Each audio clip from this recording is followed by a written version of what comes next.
If I give you a graph and I say, calculate the rate of change, which is the slope, you're looking for the rise over the run. So I want you to tell me which 2 points you want to pick. Let's do this one and this one. What's the first coordinate I circled? What's the first coordinate? 1, 15. And what's this coordinate? 4, 30. Well, instead of counting on a graph, I'm going to show you another way to do this, okay? So if you have these two coordinates are labeled x and y, x and y, right? To figure out the rise, do you remember what we did? Instead of counting, what are you actually doing? You're looking for the distance between these two values, 30 and 15. You're looking for the difference between those two numbers. You're trying to figure out what is the difference between those two. What is it going up by? So you could actually take those numbers, 30 minus 15.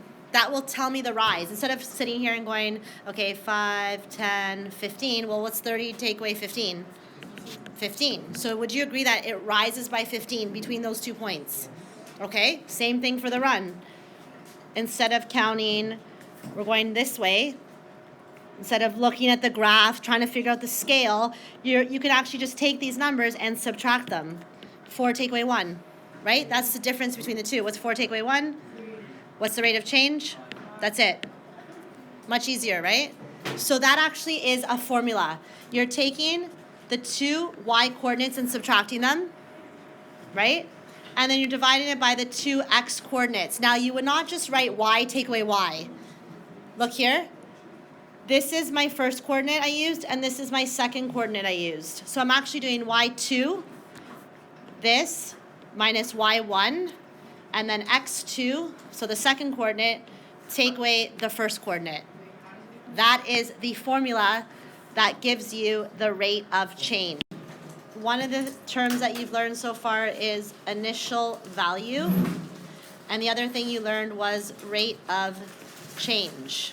Who can tell me what these terms mean? Okay, you can think of it like a starting point. Where would it be located on a graph? It's on, this is x, and this is y. Which axis does it hit? Y. It hits the y-axis.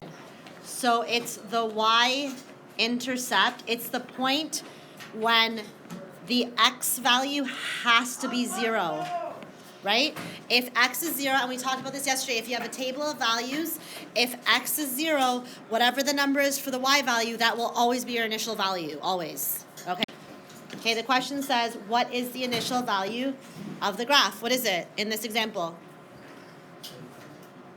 Let's see, what is this counting by?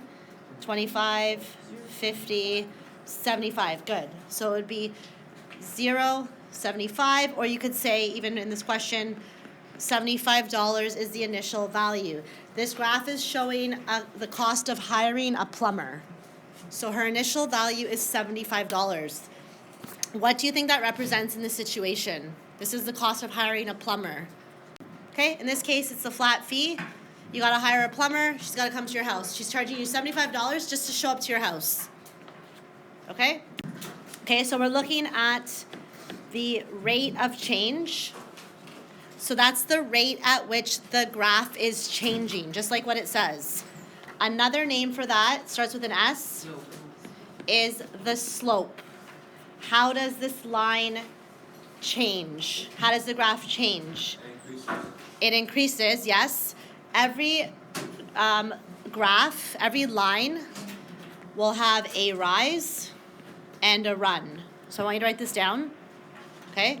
That means that the line goes up or down, and it goes left or right, right? We're trying to figure out how does it change, okay?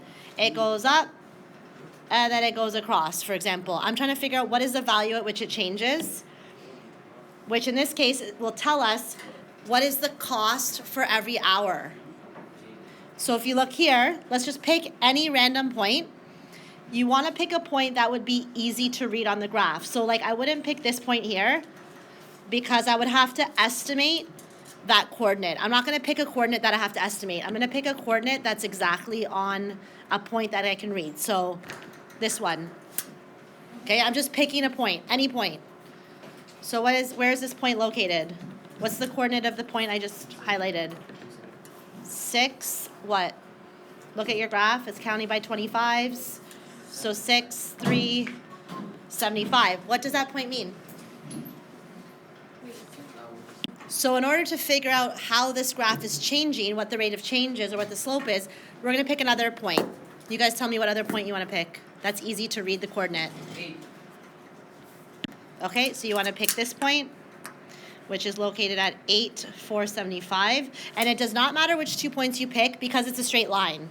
No matter which points I pick, I'm always going to get the same rate of change, right? Because it's a straight line. It changes by the same amount every single time. So we have to figure out, look here, this is really important, from here to here, what is the rise? What does it go, how does the cost go up? So remember, each one of these squares, what was this skip counting by? What's the scale? 25. So this is 25 plus another 25 is 50, 75. It goes up by 100. Did everyone see that?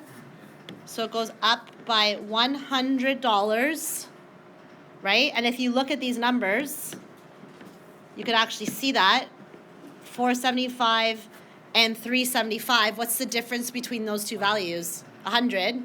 So you could have just looked at the coordinates. And then it goes across the run by how many hours? What are the hours count by?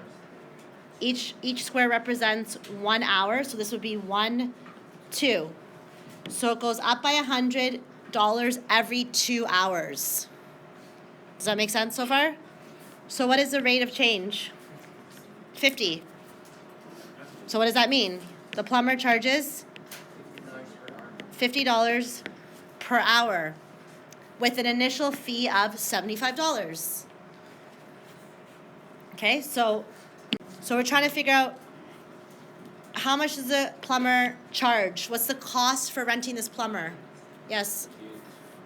$50 per hour plus the 75. Excellent. Okay, so do you see why I couldn't just take this 375 and divide it by 6? Because that would not give us the cost per hour because there was a starting fee. Okay? Like if I picked this point here and I just said, you know what does this go up by? 25, 50, $50 in 1 hour. I could have picked those 2 points, something even smaller. You'll get the same answer every single time. It always goes up by $50 for every hour. So if I say to you, find the slope of a line that passes through each pair of points. So if I give you this coordinate, xy, and I give you this coordinate, xy, it does not matter which one you call coordinate 1 and coordinate 2. Does not matter.